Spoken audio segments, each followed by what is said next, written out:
I found the game at a garage sale just around the corner from my house. It was buried under a stack of old DVDs and board games, the kind of stuff people just wanted to get rid of. The case was grimy, its label faded, but the word Minecraft was still clear enough, and for $3 I figured, why not? I'd wanted it for a while anyway, and this was way cheaper than buying it online. When I got home, I loaded the game into my Xbox. It booted up a little slower than I expected, but once the pixelated Mojang logo appeared, I brushed off any doubts. It was just an old copy. Maybe it had a few quirks, but who cared? This was Minecraft, and I was ready to dive in. Day one. I started in the usual way, chopping down a tree, collecting resources, and setting up a basic shelter for the night. Only, right from the beginning, something felt off. For one, there was no option to connect online. I checked and double-checked, but the multiplayer button was missing. No servers, no realms, just me, alone, in a world of blocks and eerie silence. As I explored, I noticed something else. The animals didn't behave like they usually did. The cows stood still, watching me with those blank, square eyes, even as I walked right up to them. Every time I turned my back, I'd feel their unsettling stare following me. They seemed to have gathered around, like they were waiting for me, watching in eerie silence. When I finally struck one for food, the sound it made wasn't the usual light-hearted oof. It was something else, something sinister and too real. A high-pitched scream, sharp and jarring. It sounded like a woman or child screaming. Shaking it off as just an old sound file glitch, I went back to exploring. But the strangeness didn't stop. Each night my in-game clock seemed to tick faster and faster, plunging me into darkness sooner than I was ready for. The mobs seemed stronger, their pixelated growls coming through my speakers in bursts of static and distortion that made me shiver. When I opened my inventory, I found something unexpected. A worn black book with no name. I hadn't crafted it, and it didn't fit any recipe I knew.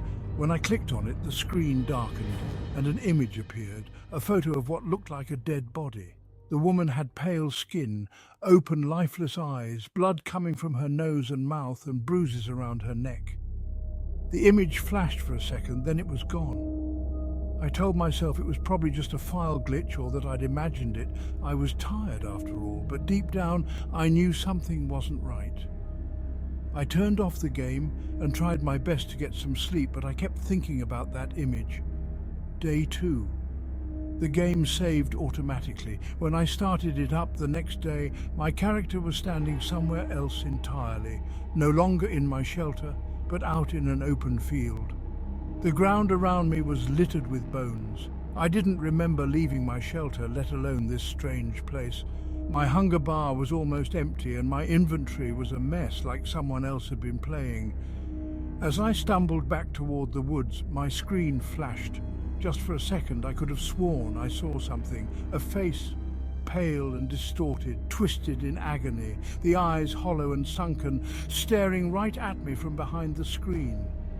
My heart pounded. It was probably just a graphical glitch, I told myself.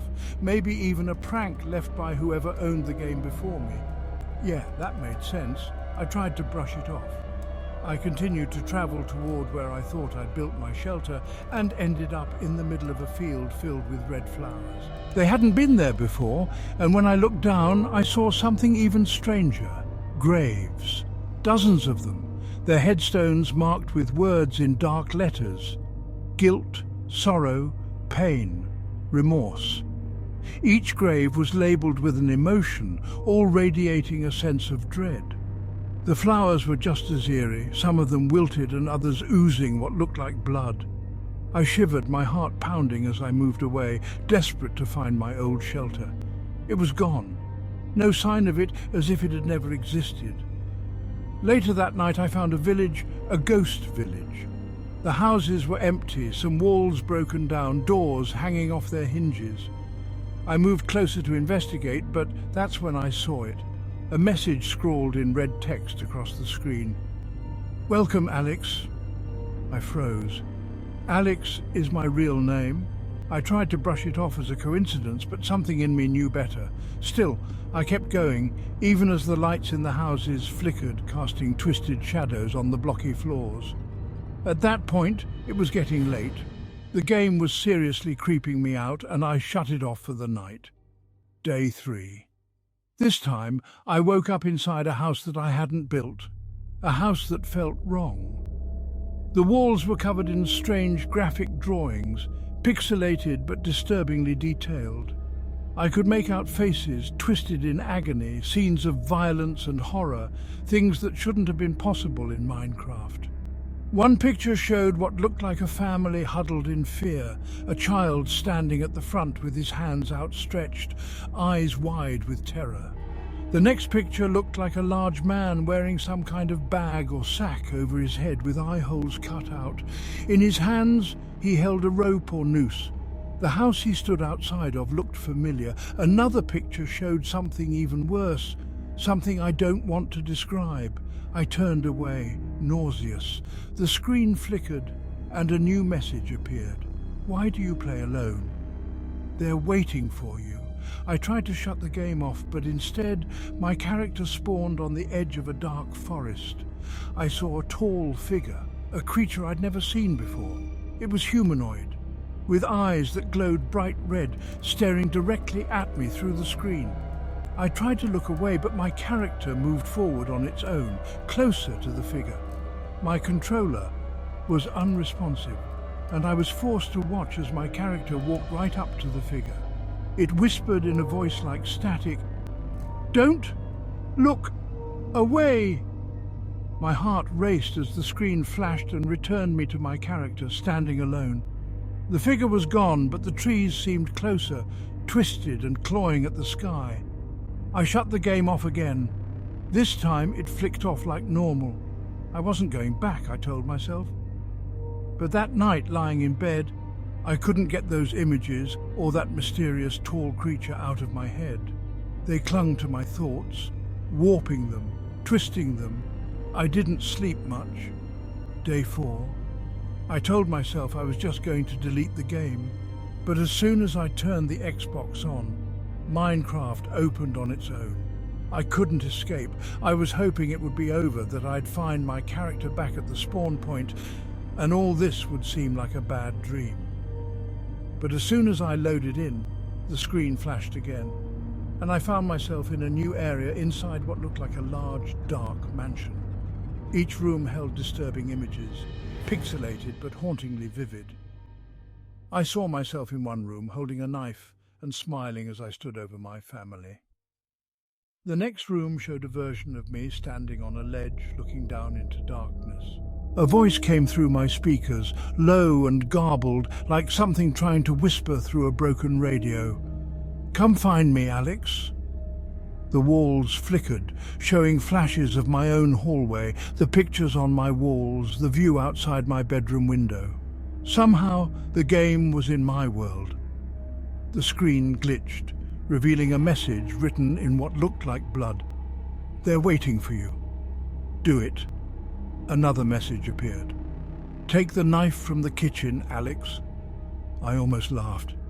There were no knives in Minecraft, but sure enough, when I walked into the pixelated kitchen, there it was. A strange, blocky shape, somehow looking exactly like a real knife. And just like that, my hand seemed to move on its own. I didn't want to, but I picked it up. The screen flashed again. Another message. "Now. It's time." The image blurred, distorted by static, and I saw flashes of my own house, my hallway, my room. The cat walked past my door. My mum called out from the kitchen. I shook my head, trying to pull myself back to close the game, but my fingers wouldn't move. "They're waiting for you." It took everything I had to finally snap out of it. I yanked the power cord from the Xbox, hearing the game's sound distort into a hideous shriek as the screen went black. My breathing was wild, my hands shaking. The knife, the messages, the whispers. I didn't want to believe it was real. But there I was, staring at my screen, feeling like the game had somehow reached through and pulled me to the edge of something horrible. The next morning I took the game, put it back in its case and threw it away, far away from my house. Day 5. The game was gone and I thought I'd finally be free. But that night, the nightmares started.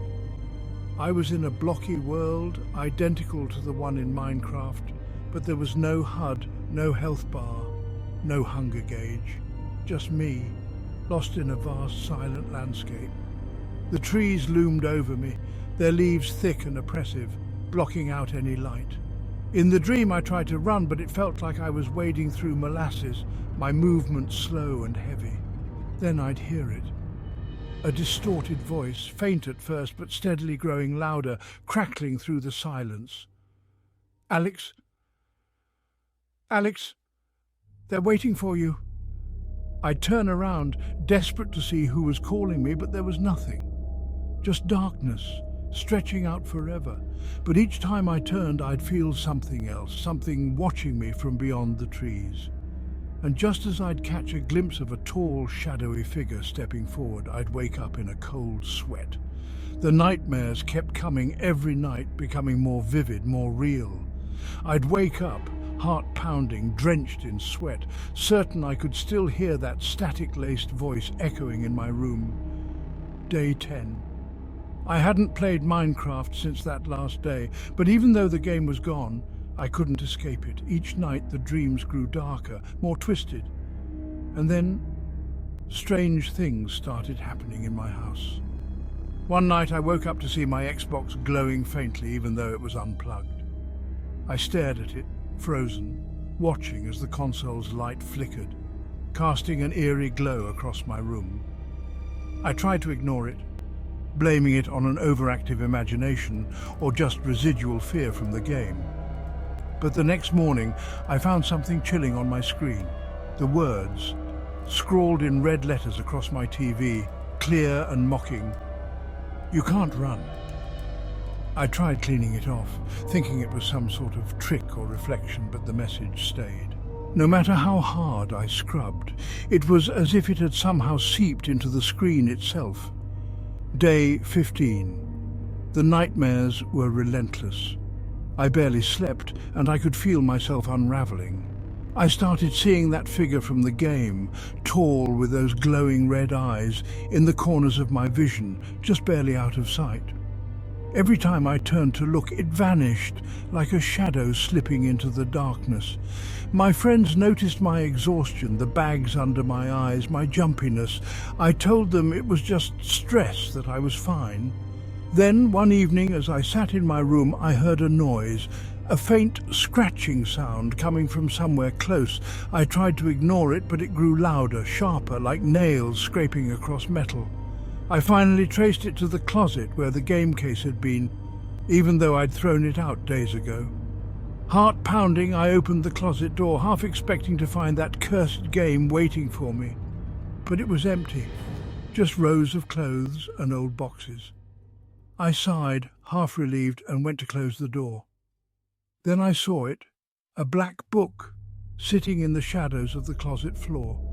The same book from the game. I knew I hadn't put it there, I hadn't even seen it in real life, but there it was, real and solid, covered in dust. I couldn't bring myself to touch it, but the title was written in jagged, scrawled letters. The truth will be revealed. Day 20. The book was gone, and so was any sense of control I had over my life. Every night I'd hear whispers echoing from my Xbox, even though it was still unplugged. The messages on the screen became bolder, showing up not just at night but during the day. I'd hear that static-riddled voice calling to me from dark corners of the house, and the air felt thick like something unseen was watching me, waiting for me to make the wrong move. One night, after yet another nightmare, I finally reached out to someone, an old friend who'd been into paranormal stuff back in high school. I told her everything, and she listened with an intensity that only made me feel worse. She didn't laugh or tell me I was crazy. Instead, she asked, "Did you open the book?" I shook my head, realizing too late that she couldn't see me over the phone. "No," I managed. though part of me wasn't sure if that was even true anymore. "Good," she whispered, her voice trembling. "Whatever you do, don't read it. Don't let it get into your head." But it was already too late. Day 30. I've lost count of how many nights it's been since I last slept without seeing that world, without feeling those red eyes watching me. The nightmares have blurred into reality, seeping into every corner of my life. I don't know what's real anymore. The game won't leave me alone. It's inside my house, my mind, infecting every part of my life with its twisted presence. I'm writing this down now because I don't know how much longer I can hold out. My friends think I'm losing it, my family avoids me, and I can't even look at screens without seeing that face, those eyes.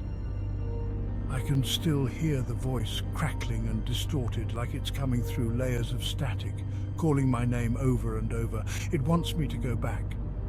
It wants me to play. And I don't think I can resist much longer. If you find this, don't play. Don't pick up the case. Don't turn on the console.